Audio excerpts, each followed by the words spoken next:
Hi అండి, అందరికీ good morning. ఎలా ఉన్నారు? అందరూ బాగున్నారా? ఏం చేస్తున్నారు? అందరు టిఫిన్ తిన్నారా?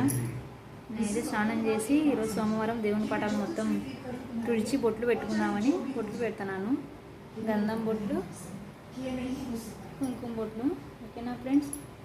ఏం చేస్తున్నారు? అందరూ ఎలా ఉన్నారు? అందరు బాగున్నారు కదా? ఎలా పెట్టానో కామెంట్ బాక్స్లో కామెంట్ చేయండి. ఓకేనా ఫ్రెండ్స్? చూపిస్తా ఒకసారి. ఓకేనా? ఈ విషయం మీతో షేర్ చేసుకుందామనే ఉద్దేశంతో షేర్ చేస్తున్నాను. అందరు లైక్ చేసి సబ్స్క్రైబ్ చేయండి. మన ఛానల్ కొత్తగా చూసేవారందరూ. మా చిన్న బాబు చూడండి ఏం చేస్తున్నాడు. మా బాబు కన్ను మొత్తం వాసింది సైడ్కి. ఏమైందో తెలియదు. మార్నింగ్ లేచాక అది మొత్తం వాపు వచ్చింది. డాక్టర్ దగ్గరికి పోయినాము. అది పండు ఏమన్నా పుచ్చిపోయిందో ఏమోలేమ్మా అని సిరప్స్ రాసిచ్చినాడు, టానిక్లు. అవన్నీ వాడుతున్నాను.